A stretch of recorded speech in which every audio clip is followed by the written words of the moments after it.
Bismillahirrahmanirrahim. Assalamualaikum warahmatullahi wabarakatuh. Innal hamdalillah nahmaduhu wa nasta'inuhu wa nasta'hidihi wa natubu ilayhi an jami'i dhunubina wa khatayana. Allahumma shalli wa sallim wa barik ala nabiyyina wa habibina wa shafiina Muhammadin wa ala alihi wa ashabihi wa man sara ala nahji ila yaumiddin. Amma ba'du. Qala Allah ta'ala fi kitabil karim. A'udzu billahi minasyaitonir rajim. يا أيها الذين آمنوا قوا أنفسكم وأهليكم نارا وقودها الناس والحجارة عليها ملائكة غلاظ شداد لا يعصون الله ما أمرهم ويفعلون ما يؤمرون. Hai orang-orang yang beriman, qu anfusakum wa ahlikum. Jagalah diri kalian dan keluarga kalian dari api neraka. Waquduhan nas wal hijarah, yang bahan bakarnya adalah manusia dan bebatuan. Alaiha malaikatun ghiladun syidad, yang di sana terdapat malaikat yang keras lagi sadis. Ya. La yasunallaha ma amaruhum wa yaf'aluna ma yu'marun, yang mereka tidak pernah bermaksiat kepada Allah, apa yang diperintahkan oleh Allah, dan pasti yaf'aluna ma yu'marun, mereka mengerjakan apa saja yang diperintahkan Allah. Karakter malaikat itu adalah taat.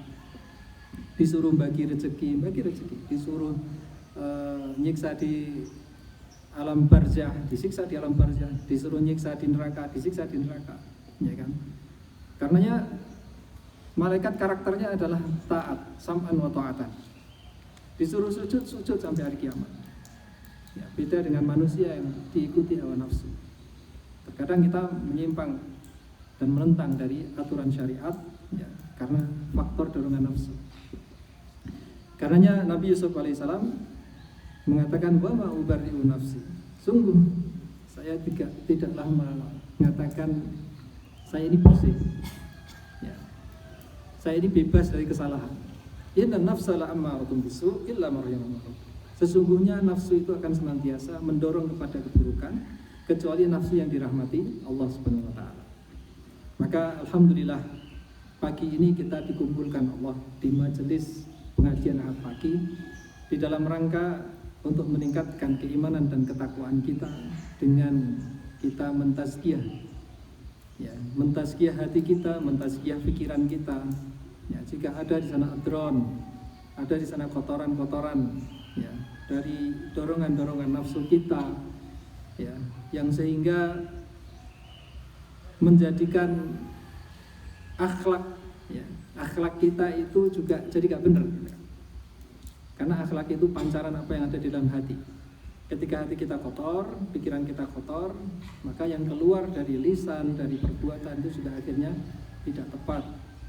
Sehingga ketika itu muncul di dalam pendidikan, ya, seorang suami jadi salah, ya, bersikap kepada istri, seorang istri salah sikap kepada suami, orang tua salah bersikap kepada anak, anak salah sikap kepada orang tua, ya. Itulah mengapa salah satu di antara misi Rasulullah SAW diutus sebagai seorang nabi dan rasul adalah untuk mentazkiyah, ya, untuk mensucikan, ya, umat manusia ini dari segala kotoran-kotoran hati dan pikiran yang dapat merusak akhlak mereka.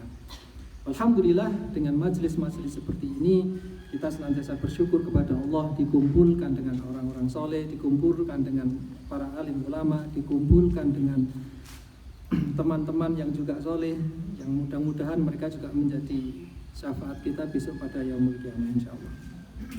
Kemudian salam serta salawat semoga senantiasa terhaturkan kepada Nabi Agung Muhammad SAW, yang mana kita senantiasa mengharapkan hari perjumpaan dengan beliau, yang kita senantiasa haus keteladanan sosok Rasulullah SAW yang senantiasa mengayomi, ya, seorang guru, seorang pemimpin, juga seorang teman, ya, dimana di dalam banyak kitab, ya, sejarah, ya, diantaranya yang lebih eksplisit itu adalah kitab Uswatun Hasanah, digambarkan bagaimana karakter Rasulullah sebagai seorang pendidik di dalam rumahnya, ketika bersama dengan teman-temannya, ketika bersama dengan anak-anaknya, sungguh menjadi suri tauladan yang terbaik Karenanya pantaslah ketika Allah sematkan nama beliau itu dalam Al-Quran menjadi contoh yang terbaik. Ya. Laqad kana lakum fi Rasulillahi uswatun hasanah. Dan sungguh bagi kalian pada diri Rasulullah itu terdapat uswah hasanah, suri tauladan yang baik. Itulah mengapa tema kita yang akan kita angkat pada pagi hari ini adalah berkenaan dengan Quranic teaching atau bagaimana mendidik karakter anak ya, sesuai dengan kurikulum Al-Quran ya, yang di situ saya setingkat ala Al-Quran. Artinya Allah sudah sampaikan ya, kata kunci ketika kita ingin mendidik ya, murid-murid kita, mendidik santri, mendidik anak, apapun itu, mendidik istri, suami mendidik istri, hendaknya mengikuti apa yang Allah sudah sampaikan di dalam Al-Quran, bahwa suri tauladan yang terbaik itu adalah pada diri Rasulullah SAW. Dari mana kita melihat atau mendapatkan keteladanan Rasulullah SAW? Sumber yang paling akurat, yang paling sahih adalah yang pertama Al-Quran. Oleh karenanya ketika Ummul Mukminin Aisyah radhiyallahu anha ditanya mengenai karakter atau pribadi Rasulullah, Ummul Mukminin menjawab, kana khuluquhul Quran. Adalah akhlaknya Rasulullah itu seperti apa yang ada di dalam Al-Quran. Itulah kenapa kita memperbanyak memuji dan bersolawat kepada Rasulullah SAW. Allahumma sholli wa sallim wa barik ala nabiyyina Muhammadin wa ala alihi wa ashabihi ajma'in ya arhamar rahimin.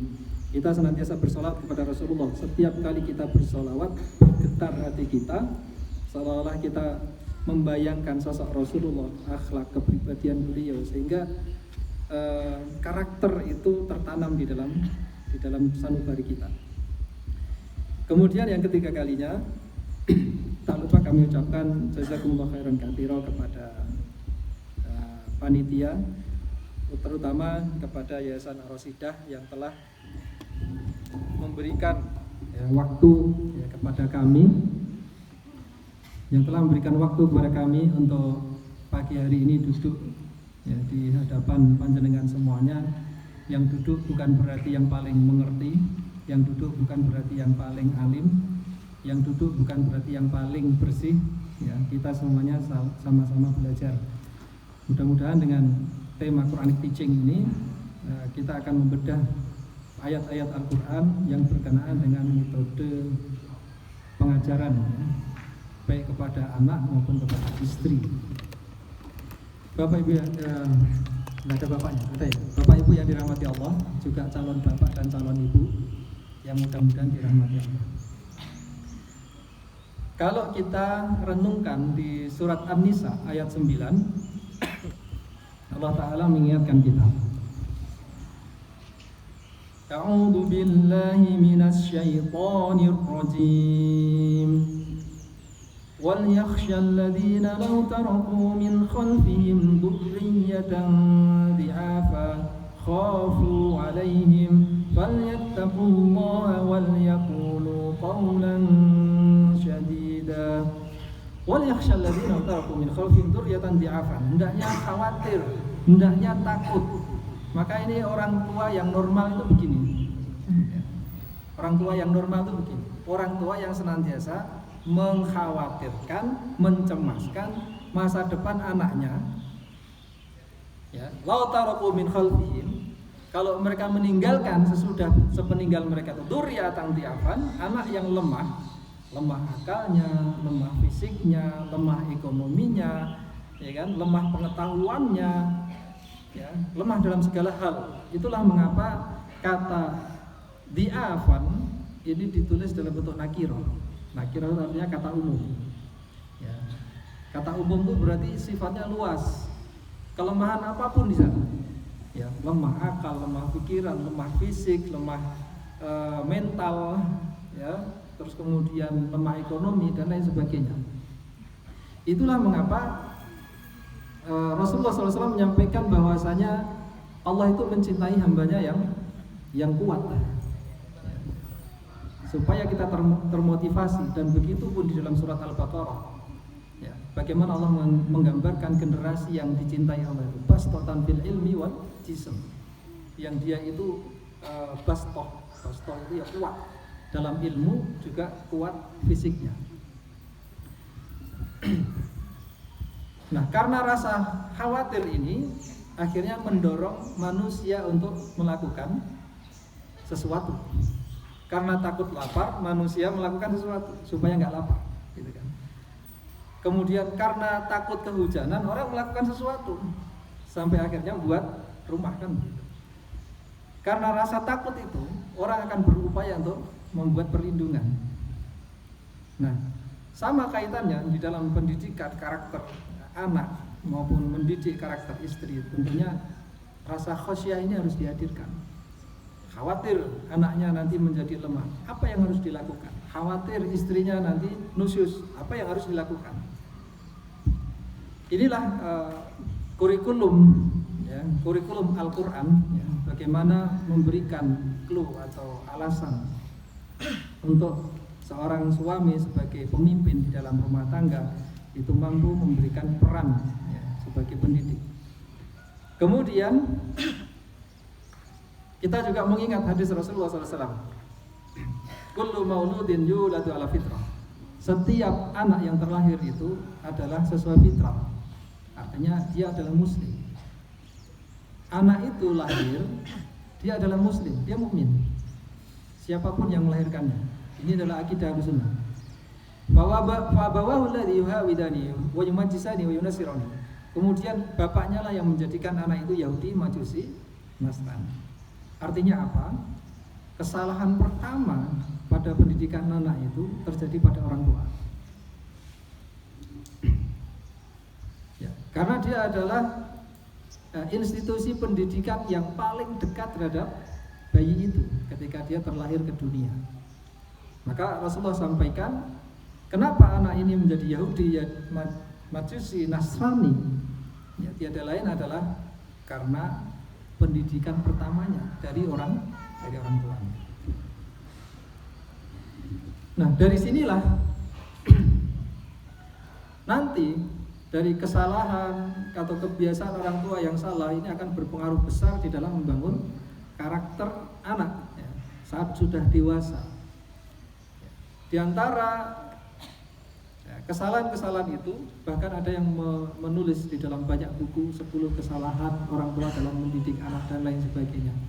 Kita tidak membahas di poin itunya. Kita membahasnya adalah di poin bagaimana Al-Quran melihat hal itu. Yang pertama, kebiasaan orang tua yang membiarkan anak mereka ketika menangis. Ya. Jadi pernah ada anak itu nangis, mungkin sudah masih bayi atau mungkin sudah besar. Saat masih bayi mungkin anak itu sampai gulung-gulung gitu ya. Wah, gitu kan. Orang tuanya nggak peduli. Ya. Jangan dikira itu hal biasa. Itu akan membekas di hati anak, meskipun dia belum bisa ngomong. Apalagi kalau dia sudah dewasa, sudah besar. Ya. Sudah SMP, sudah SMA, ya kan? Mereka punya problem. Ya. Dalam kegalauan, dalam kesedihan, ya. Kadang orang tua bingung, ya, bagaimana menyelesaikan urusan masalah anak saya ini.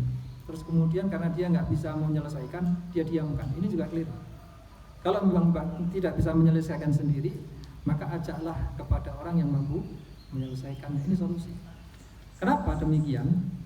Karena hakikatnya orang itu secara fitrahnya dia adalah orang, manusia itu butuh perhatian, kemudian juga mencari kenyamanan.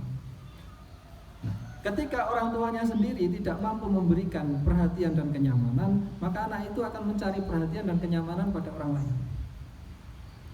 Ya. Maka tak jarang orang itu lebih percaya, bahkan lebih takut, bahkan lebih enjoy ketika yang ngasih nasihat itu orang lain daripada orang tuanya sendiri. Kenapa? Karena orang tuanya nggak pernah hadir ketika anaknya dalam kesulitan. Ya. Coba bayangkan, bagaimana Allah SWT itu, bagaimana cara Allah menenangkan tangisan kita. Ya. Pertama di surat Ali Imran ayat 139.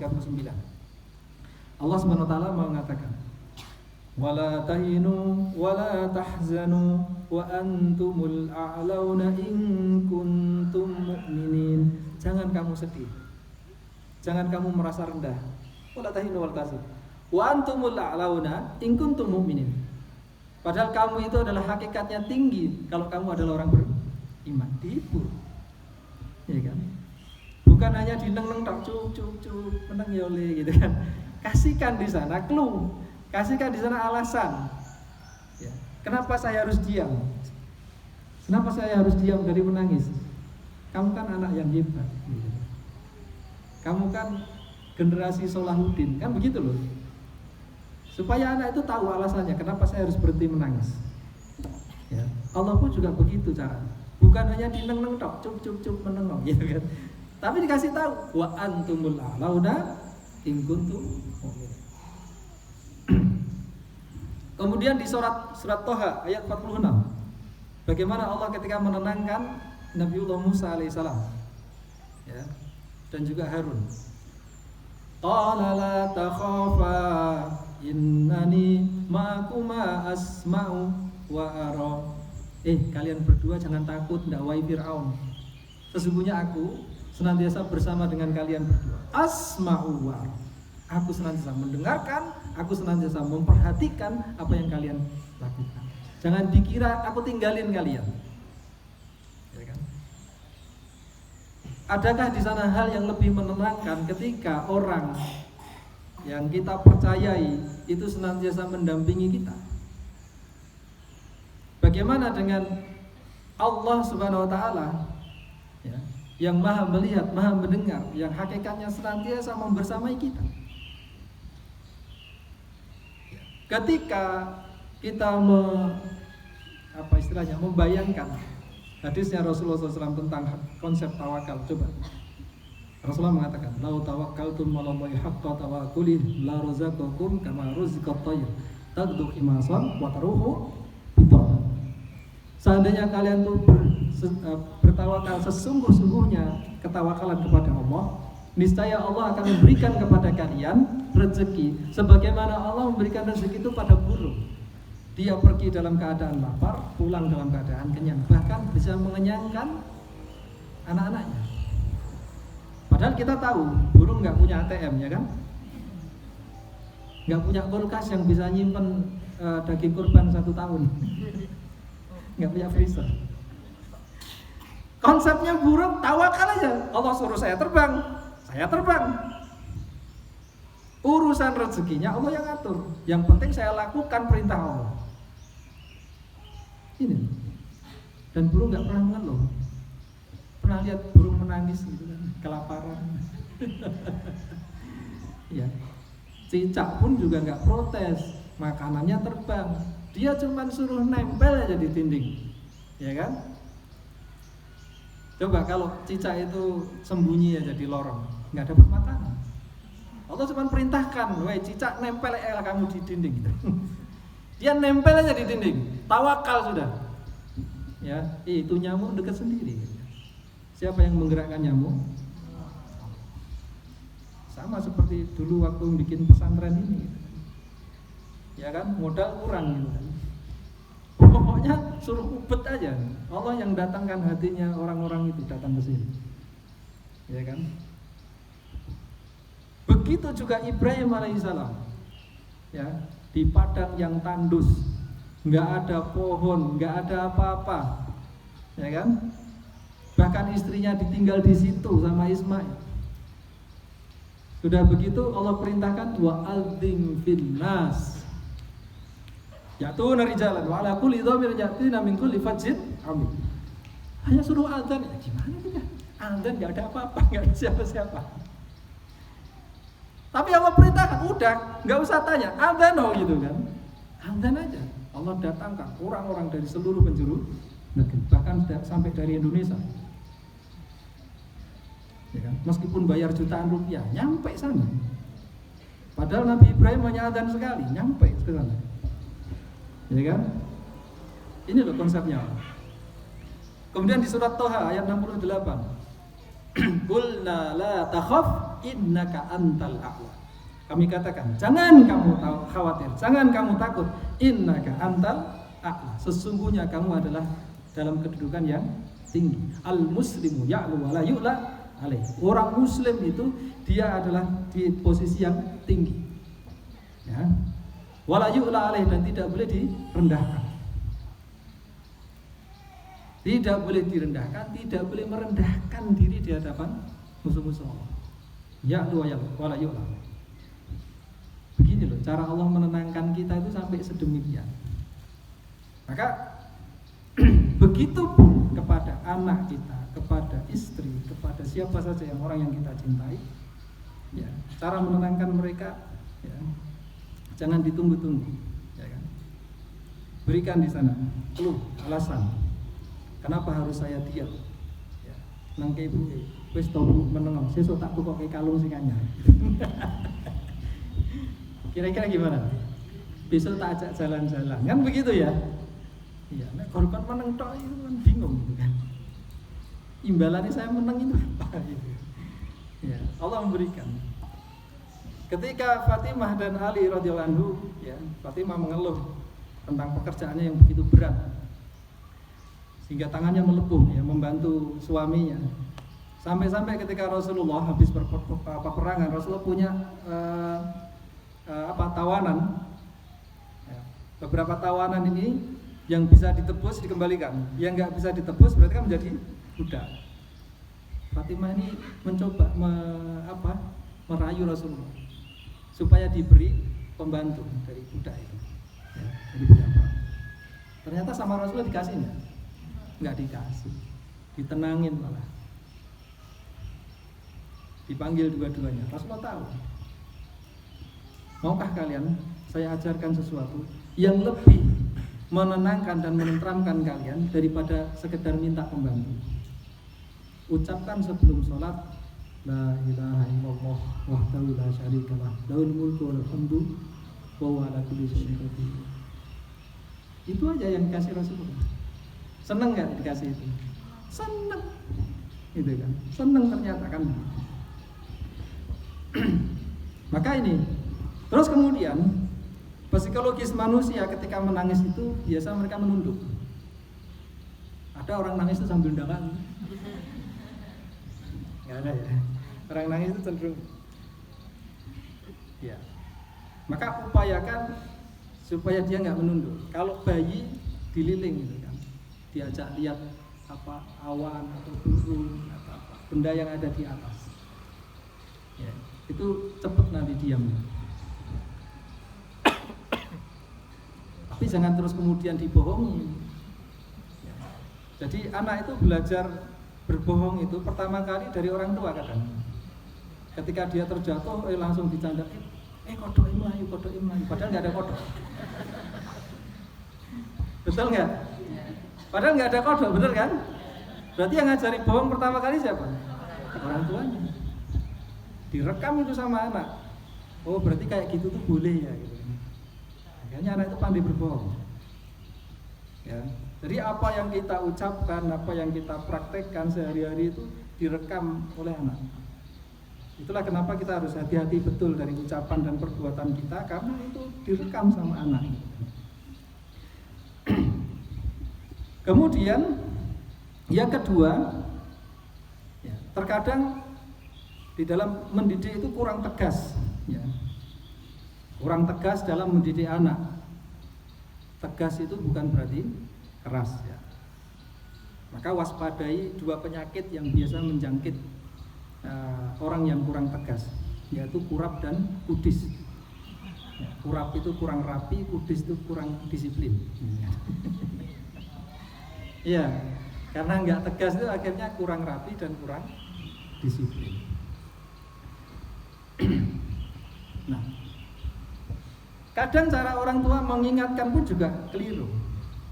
Bagaimana? Ketika anak itu diingatkan untuk berhenti dari melakukan sesuatu tanpa alasan, ya kan? Ini juga keliru. Tadi suruh meneng ya, supaya dia berhenti dari menangis saja dikasih di sana alasan. Ini suruh diam atau meninggalkan sesuatu, tapi juga nggak dikasih alasan. Akhirnya anak itu bingung. Kenapa saya nggak boleh nonton TV ketika adzan berkumandang? Orang tuanya langsung aja mentah. Sudah dibilangin kalau dikumandangkan adzan, lampu matikan, televisi matikan gitu kan. Anak itu bingung. Iya, kenapa saya harus matiin lampu? Nah, jangan berkata kotor seperti itu lagi. Dosa besar, nah, itu baru benar. Ada alasannya. Nah, jangan pernah membantah orang tua, karena sesungguhnya membantah orang tua itu adalah di antara perbuatan durhaka kepada orang tua. Kasih penjelasan, itu kan. Nah, jangan lakukan ini, jangan lakukan itu termasuk judi. Kasih alasan, sehingga anak itu mencerna. Oh, berarti ini termasuk hal yang dilarang. Tapi kadang orang tua itu tahu-tahu marah, tahu-tahu mukul tanpa diberi alasan. Ya, sehingga anak itu ada luka di dalam hatinya yang sulit untuk dijelaskan.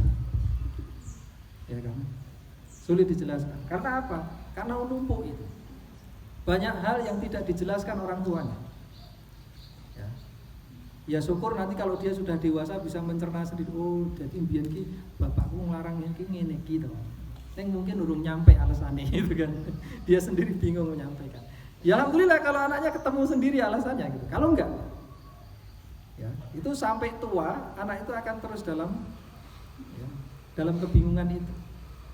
Bahkan nanti ketika dia melarang cucunya itu juga akan melakukan hal yang sama. Ketika ditanya cucunya kenapa nggak boleh, ya nggak tahu. Pokoknya mbah biyen yo ngene iki.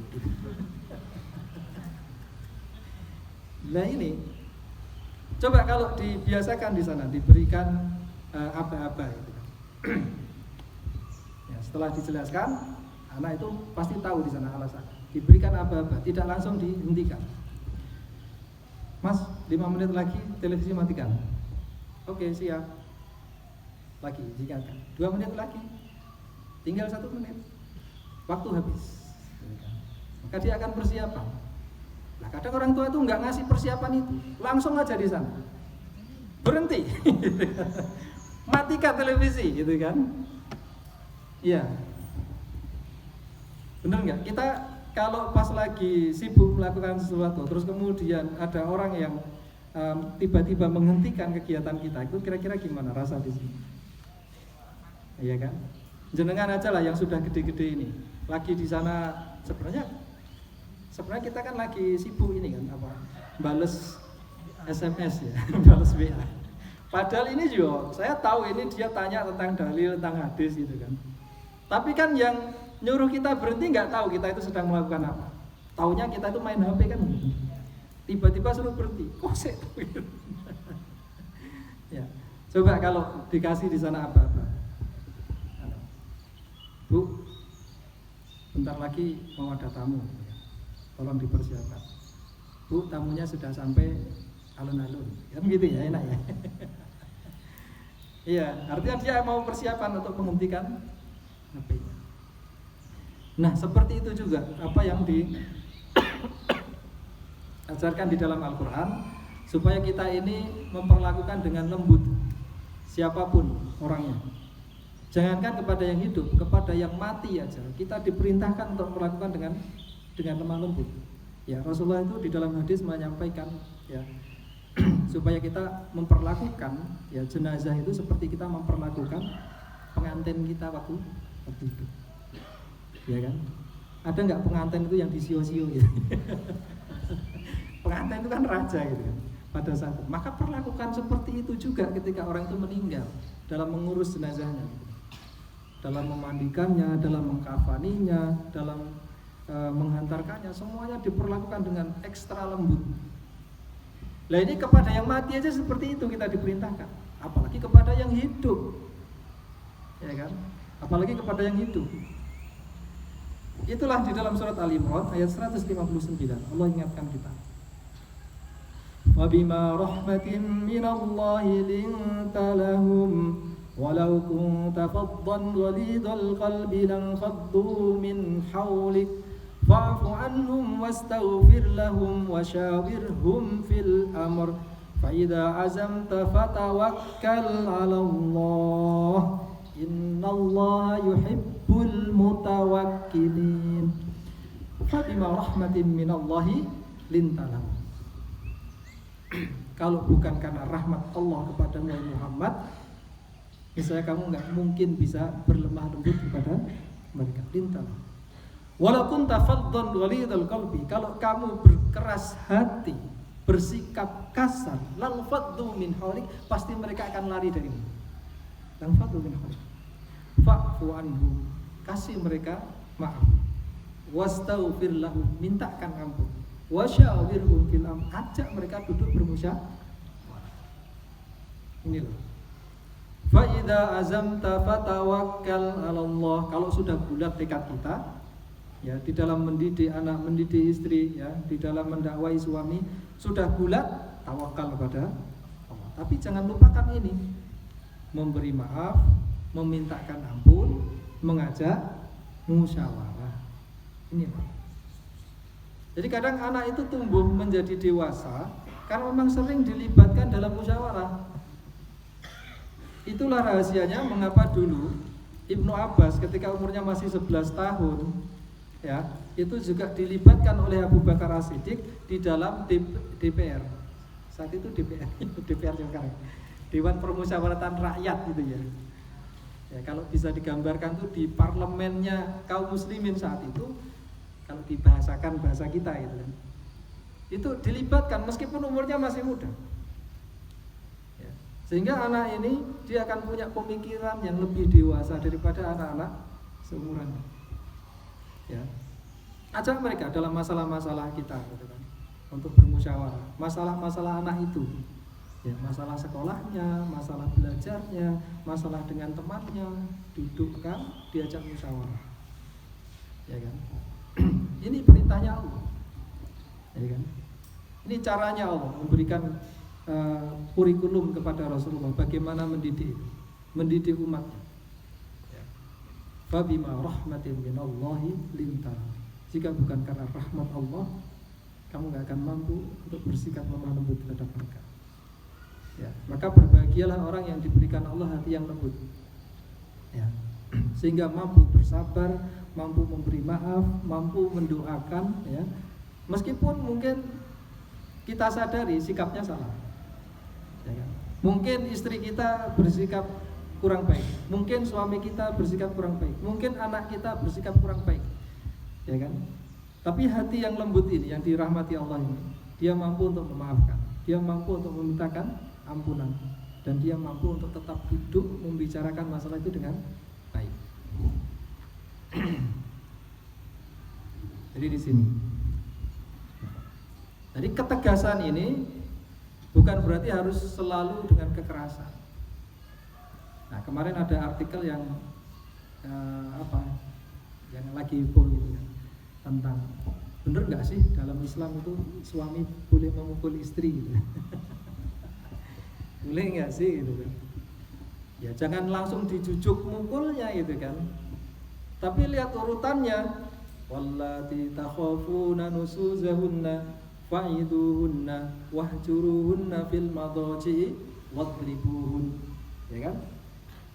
Adapun istri yang kalian khawatirkan nusyus bersikap istilahnya di atas suaminya, menentang suaminya, ya, membantah, ya, merasa lebih superior, gitu kan.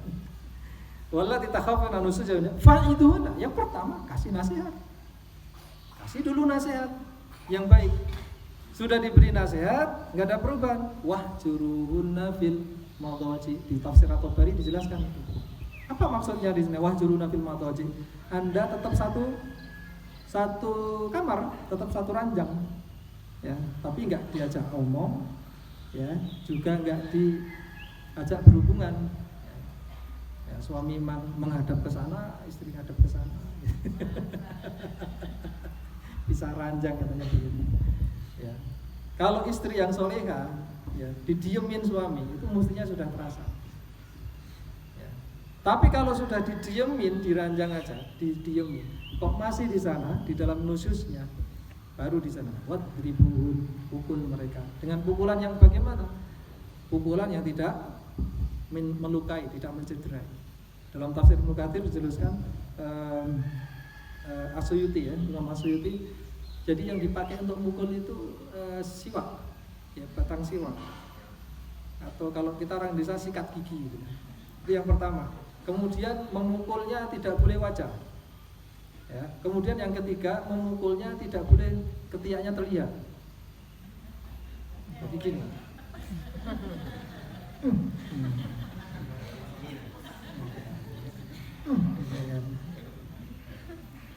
Ya, jadi nggak ada mukul, ya, dikampar, ditampar, tonjok, nggak boleh, haram mukulnya, ya, nggak boleh.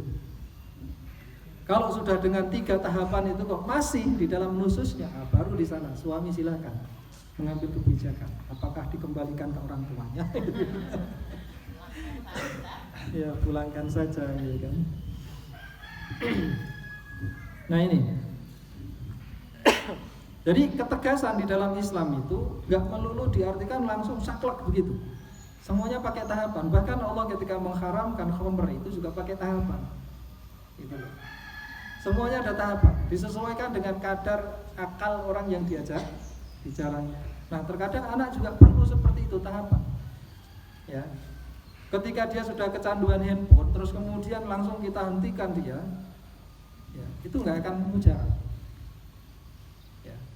Bagaimana? Disesuaikan dengan akalnya gitu. Sesuaikan dengan akal. Memang anak itu suka bermain akalnya. Ya. Kalau nggak ada permainan ini, alihkan ke permainan yang lain. Orang tuanya harus lebih kreatif kan? Ya. Diarahkan kepada permainan yang bermanfaat. Gitu. Ini anak kok senang banget ngapalin bahasa Inggrisnya di game-game online gitu. Iya. Wah ini gimana ini Mi? Kesana aja. Ada itu Bi yang mainan game itu, apa yang pakai bahasa Inggris gitu ya. Nggak masalah. Ada Kemon kayak apa itu monyet-monyet. Nggak tahu saya judulnya apa itu. Nah, kalau presentasinya itu ya ada akhwat-akhwat ya cadaran juga, anaknya ngomong bahasa Inggrisnya lancar. Ya, setelah kita beli, oh ternyata ya bagus gitu. Mengalihkan kepada apa yang sesuai dengan akalnya. Nah ini, terus kemudian ya, juga diperhatikan apa yang dimainkan, apa yang ditonton gitu kan, oleh anak. Karena kalau sejak kecil anak itu biasa menonton atau memperhatikan hal-hal yang tidak dihalalkan oleh syariat, itu akan membekas ya, di hatinya, di pikirannya.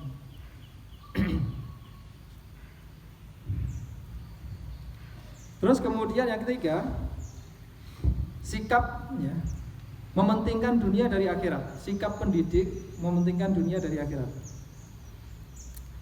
Contoh kalau di dalam rumah tangga, seorang ayah ketika menyuruh anaknya tidur atau ibu menyuruh anaknya tidur, nak segera tidur, besok biar nggak terlambat sekolah. Benar? Jenengan juga begitu kan? Ayo nak, dan bubuk besok nggak telat gitu kan? Sekolah. Coba ya kalau yang kita bisikkan yang benar. Nak, dan bubuk besok biar sholat subuh. Gitu. Yang dibisikkan ke telinganya sholat subuhnya, bukan sekolahnya.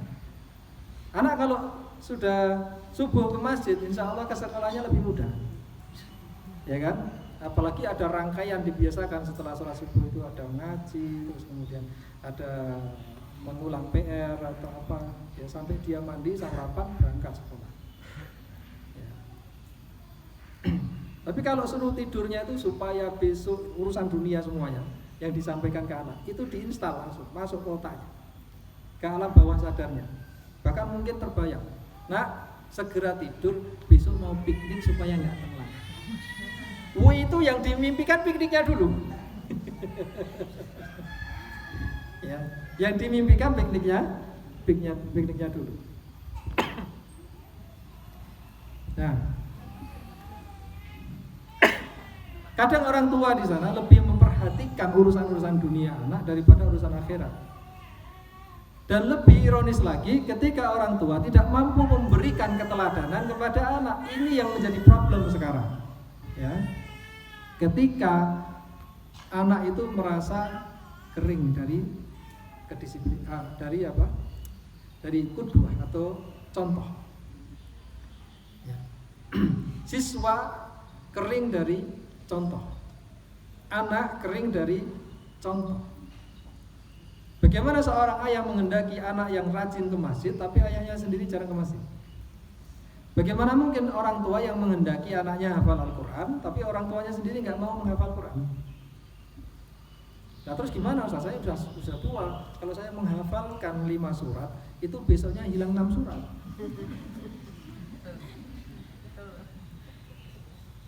Ya kalau nggak mau hilang surat ya sudah nggak usah menghafal, nanti nggak ada yang hilang. Ya, kehilangan hafalan itu sudah hal yang lumrah. Yang penting kita terus berusaha berupaya. Ada upaya yang ditampakkan, ditampilkan orang tua di hadapan anak-anaknya, itu kan. Orang tuanya rajin ikut tahsin, ya, meskipun baru bisanya itu, tapi setidaknya ada aktivitas orang tua itu bersama Quran itu ditampilkan di hadapan anak-anaknya. Ya, jangan sampai anak itu membalas, wong bapak ora tau ning masjid toh, wong ibu ora tau ngaji yo gitu kan. Ya karena Islam itu agama kedua. Ya, Islam itu adalah agama contoh. Itulah mengapa Rasulullah wa ma amartukum bi syai'in, saya tidak akan pernah memerintahkan kalian pada sesuatu illa qad fa'altu, kecuali saya telah melakukannya. Itu karakter Rasulullah. Pasti Rasulullah melakukannya dulu. Tidak ada syariat ataupun akhlak ataupun contoh yang disampaikan Rasulullah melainkan pasti Rasulullah melaksanakannya terlebih dahulu. Jadi dimulai dari orang tuanya dulu. Gitu kan? Dimulai dari orang tuanya dulu. Kalau ingin anaknya rajin ke masjid, contohkan bagaimana rajin ke masjid.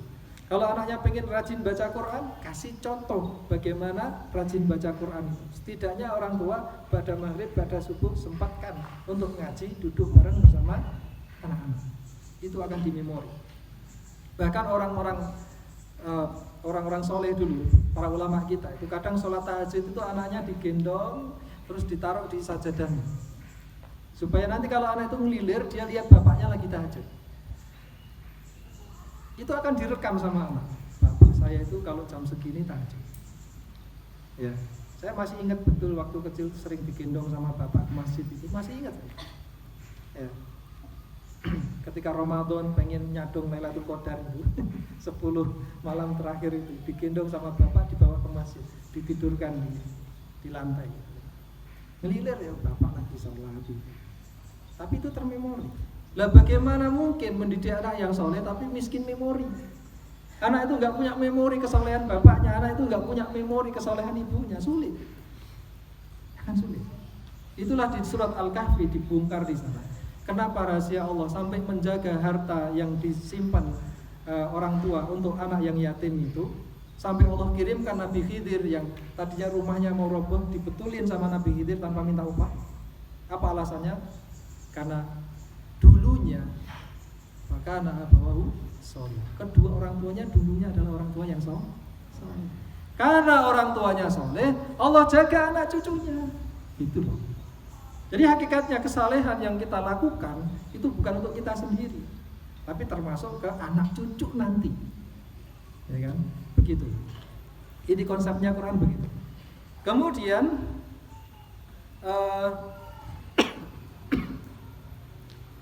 ya, tidak peduli masa pertumbuhan ya. Tidak peduli masa pertumbuhan. Kalau di surat Al-Asr itu konsepnya wal 'asr innal insana lafi khusr illa alladziina amanu wa 'amilus shalihat wa tawashaw bil haqq wa tawashaw bis sabr. Kita ketahui bahwasanya masa kecil itu adalah masa yang paling menyenangkan bagi manusia. Enggak ada beban. Pokoknya main aja terus. Ya main gitu kan. Tapi ternyata masa itu juga nggak lama, ya kan? Nggak lama. Karenanya orang tua jangan juga terlalu sibuk sehingga tidak mengerti pertumbuhan masa kanak-kanaknya anak kita. Nggak sempat mengajarkan kesopanan, nggak sempat mengajarkan akhlak, nggak sempat mengajarkan akhlak kepada sesama, kepada hewan, kepada tumbuhan dan lain-lain. Padahal itu masa-masa mereka. butuh di situ pengajaran. Nah, nih uangnya, masukkan ke kotak. Anak itu akan termemori. Oh, orang tua saya dulu senang infak, ya kan? Meskipun sebenarnya yang infak orang tuanya, gitu. Tapi anak yang suruh. Ya. Terus kemudian mungkin ngasih makan ayam, ngasih makan burung, ya kan? Terus kemudian nyiram bunga dan lain sebagainya. Itu pendidikan akhlak hakikatnya. Melatih kelembutan hati anak, supaya dia punya rasa kasih sayang kepada sesama makhluk, kepada hewan, kepada tumbuhan dan lain sebagainya. Itu di masa pertumbuhannya. Makanya Allah ingatkan, wal asr, demi masa, innal insana lafi khusr. Sungguh orang itu pada kerugian. Illal ladzina amanu, kecuali orang yang beriman, wa tawassaw bil haqq wa tawassaw bis sabr. Ya. Dia manfaatkan waktu-waktunya itu untuk senantiasa tawassaw bil haqq, tawassaw bis sabr.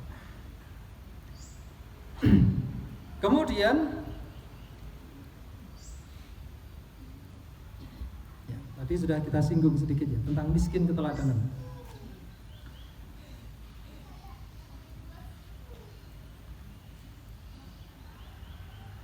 Di antaranya tentang miskin keteladanan, ya, bahwa al-Islamu dinul qudwah. Islam ini adalah agama qudwah. Bahkan Rasulullah SAW mengingatkan kita tentang bagaimana konsep berteman. Ar-rajulu ala dini khalilihi. Seseorang itu ala dini khalili, bergantung dengan pemahaman agama orang yang dijadikannya teman. Falyanzur aman yukhalilu. Maka hendaknya melihat siapa yang dijadikan teman. Ketika anak itu salah mengambil qudwah, mengambil teman untuk dijadikan qudwah, itu juga akan menjadikan perubahan di dalam karakternya, bukan hanya dari sisi orang tuanya, termasuk dari lingkungannya yang tinggal.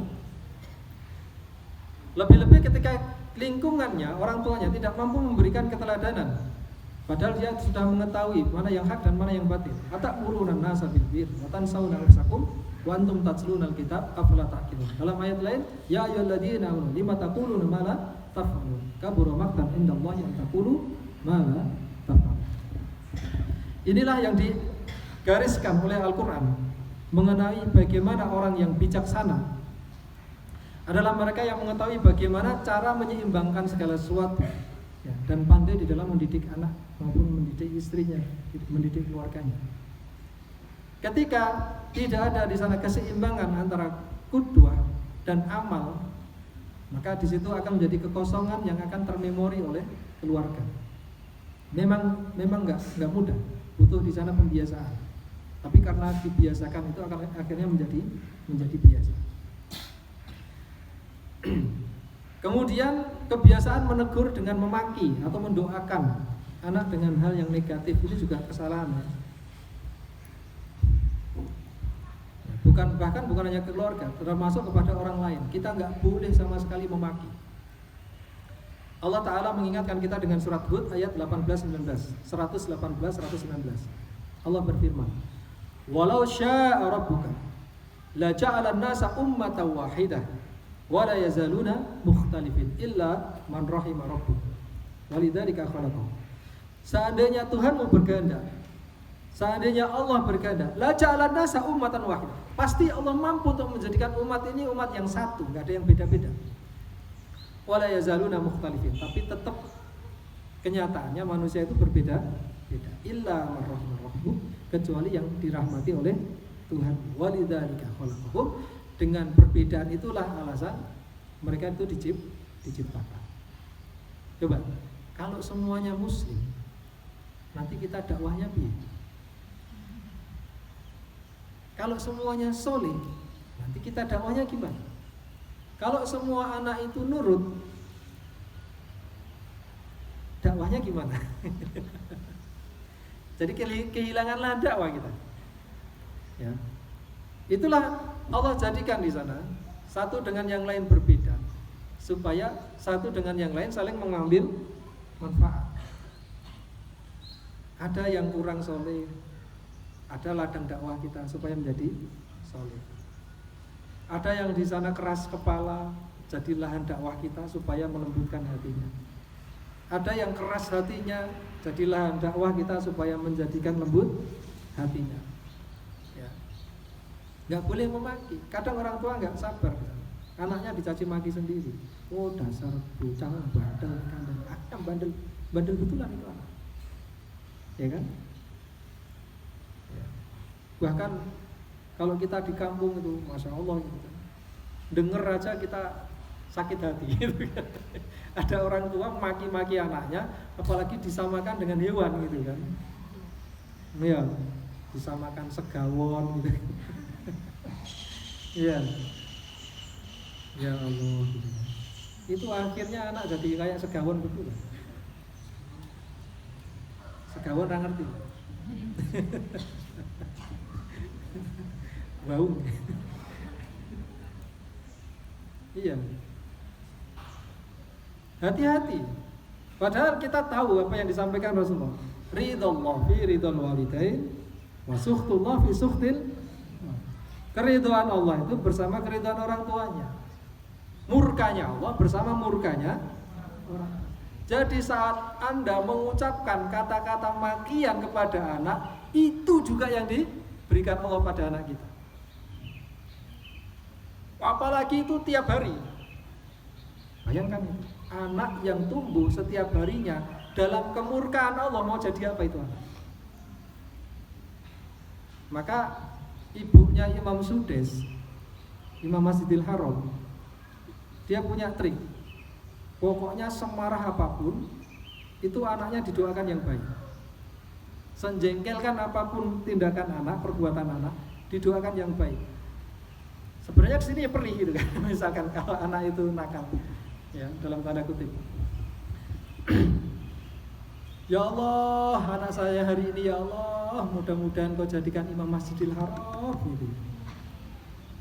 Bu, besok diganti ya. Kalau marah gitu ya. Ya Allah, anak saya ini ya Allah, mudah-mudahan besok jadi presiden yang soleh gitu. Sumpah ibu kalau pas marah itu. Sumpah anak itu dengan sumpah yang baik. Iya. Iya. Insya Allah itu jadi doa kita. Beneran. Ternyata betulan apa yang dilakukan ibunya Imam Sudes itu. Ya, begitu beliau sudah dewasa, beneran jadi Imam Masjidil Haram. Ternyata setelah diwawancarai ibunya Syekh Sudes itu, jawabannya seperti itu. Jadi rahasianya, saya dulu setiap kali marah, saya doakan anak saya ini dengan doa-doa yang baik. Yang sering saya ucapkan adalah, ya Allah jadikan dia Imam Masjidil Haram. Akhirnya beneran jadi Imam Masjidil Haram. Ya. Jangan pula dicaci atau dimaki anak itu. Oh diwarui ketemu yo. Ora iso-iso nggarap bodoh nih ranjama. Akhirnya bodoh betul itu anak. Ya. Satu sisi ini doa kita, di sisi keduanya psikologi anak itu. Akhirnya dia, oh saya ini orang bodoh. Yang salah siapa itu? Siapa yang bikin bodoh anak? Orang tua itu. Orang tuanya sendiri yang bikin anaknya bodoh. Ya kan? Hati-hati, ucapan itu doa. Maka di dalam surat Al-An'am ayat 108, konsep Quran, wala tasubbul ladzina yad'una min dunillahi fayasubbullaha adwan bighairi ilm. Janganlah kalian mencaci orang yang menyembah selain Allah. Ya. Jangan mencecat. Wala tasubbul ladzina yad'una min dunillah.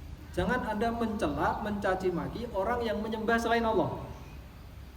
Sehingga berakibat mereka mencela Allah. Tindakan bodoh kita. Ya. Jadi yang dicela jangan Tuhannya. Orang manapun nggak akan terima. Yang dicela jangan agamanya. Orang manapun nggak akan terima. Ya kan?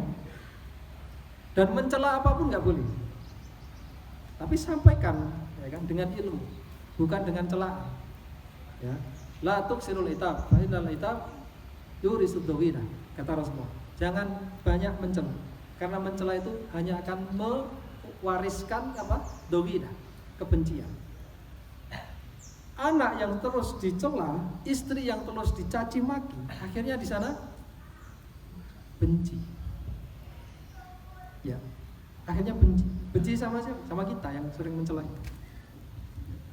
Ya, orang lain yang kita cela pasti akan benci kita. Itu konsepnya Quran begitu. Bahkan Rasulullah mengingatkan dalam sebuah hadis, inna min akbaril kabairi ayul anur rajul walidayhi. Di antara bentuk dosa yang paling besar adalah seorang anak yang mencaci maki orang tuanya. Nalar gak itu?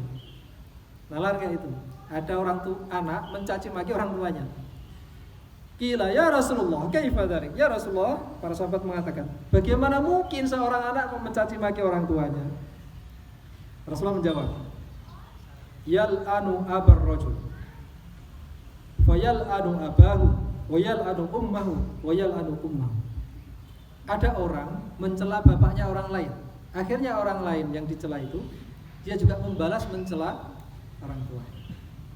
Ia mencela ibunya orang lain, akhirnya orang lain itu membalas mencela ibu.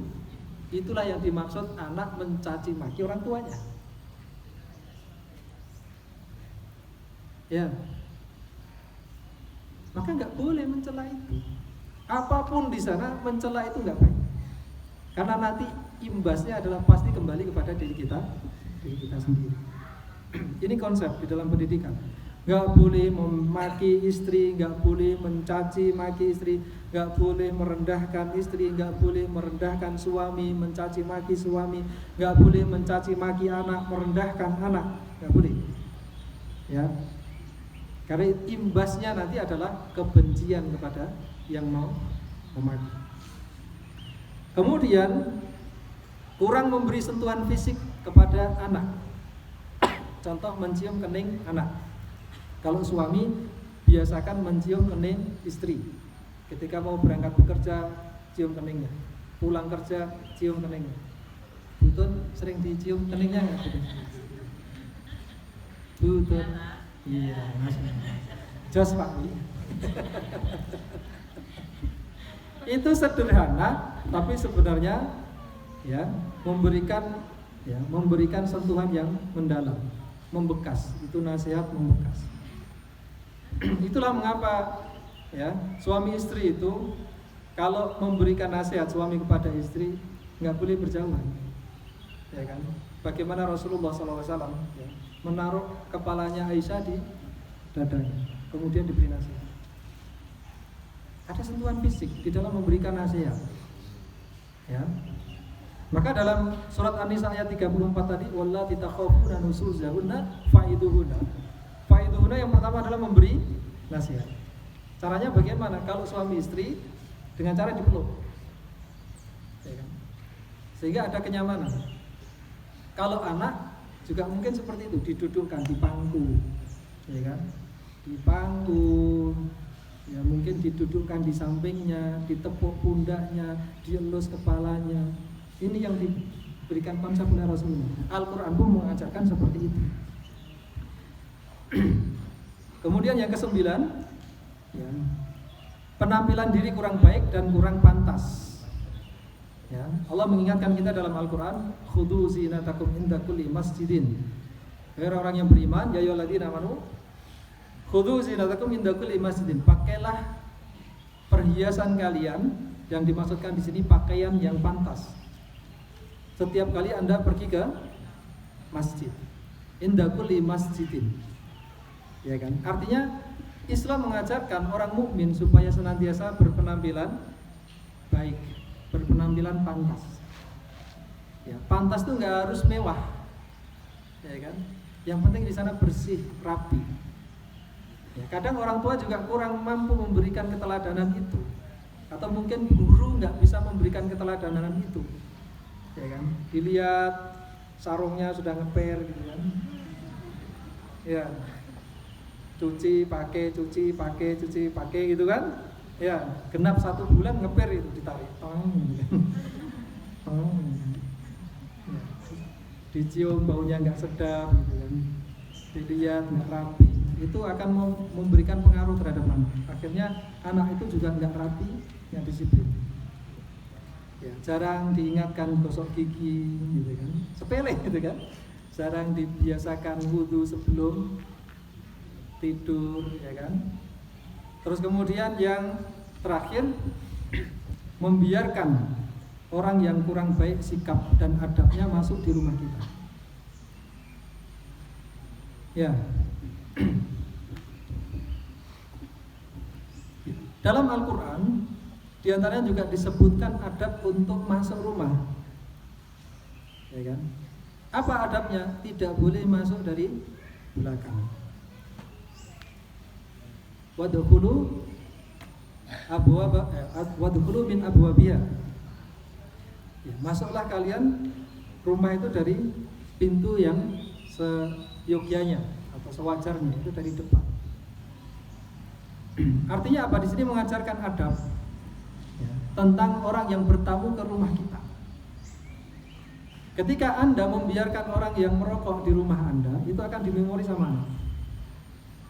Wong bapak saja nggak pernah melarang ada orang merokok. Ketika Anda membiarkan orang yang tidak ya menutup auratnya di rumah Anda, padahal dia bukan mahram Anda, itu akan dimemori sama anak. Ketika Anda membiarkan orang berkata kotor di rumah Anda, itu akan dimemori anak. Ya. Maka setidaknya lakukan di sana amar ma'ruf nahi mungkar itu di rumah supaya dilihat anak. Tegur. Mohon maaf, ini ada anak-anak yang belum bisa mencerna. Gitu.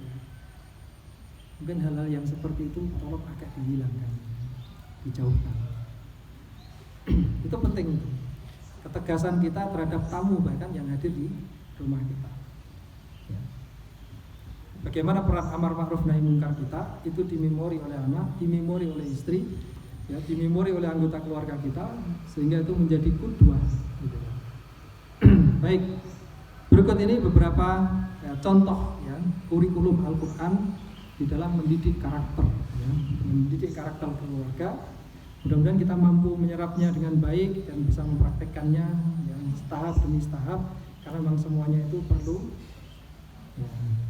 tahapan. Semoga Allah SWT senantiasa mengumpulkan kita, keluarga kita dalam kebaikan. Semoga Allah SWT menjadikan anak cucu kita anak cucu yang soleh-solihah. Semoga Allah jadikan santriwan-santriwati kita, santriwan-santriwati yang soleh-solihah berbakti kepada kedua orang tuanya. Mudah-mudahan anak-anak kita adalah anak-anak yang mencintai masjid, anak-anak yang mencintai Al-Quran. Terus kemudian mudah-mudahan orang tua kita adalah orang tua yang penyabar di dalam mendidik, memberikan contoh teladan yang baik. Mudah-mudahan Allah kuatkan iman kita sehingga kita mampu memperbaiki keluarga kita, menjaga keluarga kita dari api neraka. Ya ayyuhalladzina amanu qu anfusakum wa ahlikum nar. Al-Fatihah. A'udzu billahi minasyaitonir rajim. Bismillahirrahmanirrahim. Alhamdulillahirabbil alamin arrahmanirrahim maliki yaumiddin. Iyyaka na'budu wa iyyaka nasta'in ihdinas siratal mustaqim siratal ladzina an'amta 'alaihim amin. Allahumma lakal hamdu anta nuru samawati wal ardi wa ma fihin wa lakal hamdu anta malikus samawati wal ardi wa ma fihin wa lakal hamdu anta qayyumus samawati wal ardi wa ma fihin. Allahumma antal haqq wa wa'duka haqq wa liqa'uka haqq wal jannatu haqq wan naru haqq wa nabiyyuna Muhammadin sallallahu alaihi wasallam haqqun ya arhamar rahimin. Allahumma shalli wa sallim wa barik ala nabiyyina Muhammadin wa ala alihi wa ashabihi rahmatika ya arhamar rahimin. Allahumma inna nas'aluka ya Allah anta Allah la ilaha illa anta al-ahadus samad alladzi lam yalid wa lam yulad wa lam yakul lahu kufuwan ahad. Allahumma ighfir dzunubana ya Allah. Allahumma ighfir dzunubana wa li ikhwanina alladzina sabaquna bil iman wa la taj'al fi qulubina ghillan lil ladzina amanu rabbana innaka ra'ufur rahim. Ya Allah ya Rahman ya Rahim, ampuni dosa-dosa kami ya Allah. Ampuni jika kami ada kesalahan di dalam mendidik anak kami ya Allah, di dalam mendidik istri kami ya Allah, di dalam memberi nasihat pada suami kami ya Allah. Ya Allah, ampuni dosa-dosa kami ya Allah ketika kami salah bersikap kepada orang tua kami ya Allah. Ampuni lisan dan tangan kami ya Allah. Jangan sampai kesalahan-kesalahan kami menjadikan hukuman atas kami ya Allah. Ya Allah ya Rabbal Alamin, bimbing kami selalu ya Allah. Bimbing hati kami, bimbing pikiran kami ya Allah. dekatkan kami dengan orang-orang soleh, dekatkan kami dengan ahlul Quran, dekatkan kami dengan para alim ulama ya Allah. Jadikan hati pikiran kami senantiasa taat kepadamu ya Allah, taat kepada kebenaran ya Rahman. Allahumma arinal haqqa haqqa warzuqna ittiba'ah. Ya Allah, tunjukkan kepada kami yang benar adalah benar dan rezekikan kepada kami untuk senantiasa mengikutinya ya Allah. Wa arinal batila batila warzuqna ijtinabah. Ya Allah, tunjukkanlah kepada kami yang batil adalah batil ya Allah, dan rezekikanlah kepada kami ya Allah, tolong kami ya Allah untuk menjauhinya. Rabbana ighfir lana dzunubana wa kaffir 'anna sayyi'atina wa tawaffana ma'al abrar. Allahumma qsim lana min khashyatika ma tahulu bi bainana wa baina ma'siyatik, wa min ta'atika ma tuballighuna biha jannatak, wa min al-yaqini ma tuhawwinu bihi 'alaina masa'ib ad-dunya, wa mat'ina Allahumma bi asma'ina wa absarina wa quwwatina abadan ma abqaitana, waj'al ta'ana 'ala man zalamana wa ansurna 'ala man adana, wa la taj'al ad-dunya akbar hammina wa la mablagha 'ilmina, wa la tusallit 'alaina man la yakhafuka fina wa la yarhamuna. Rabbana hab lana min azwajina wa dhurriyyatina qurrata a'yun waj'alna lil muttaqina imama ya Allah ya Rahman ya Rahim. Mudah-mudahan Kau jadikan zuriyah kami zuriyah yang saleh salihah ya Allah, yang kelak membahagiakan kedua mata kami di dunia dan di akhirat ya Allah. Ya Allah ya Rahman ya Rahim, ampuni putra-putri kami yang terkadang membentak kami ya Allah, terkadang mengeluarkan kata-kata yang menyakitkan hati kami ya Allah. Ampuni mereka ya Allah. Jadikanlah mereka semua harapan yang terbaik untuk diri kami, untuk agama dan bangsa ini ya Allah. Ya Allah ya Rahman ya Rahim, bagi yang belum mendapatkan dzurriyyah ya Allah, permudahkanlah untuk mendapatkan dzurriyyah ya Allah. Berkahilah rahim-rahim perempuan muslimah di antara kami ya Allah. Jadikan dari rahim mereka anak-anak soleh yang senantiasa membela agama-Mu ya Rahman. Rabbana atina fid dunya hasanah wa fil akhirati hasanah wa qina adzabannar. Subhana rabbika rabbil izzati amma yasifun, wassalamun alal mursalin walhamdulillahi rabbil alamin.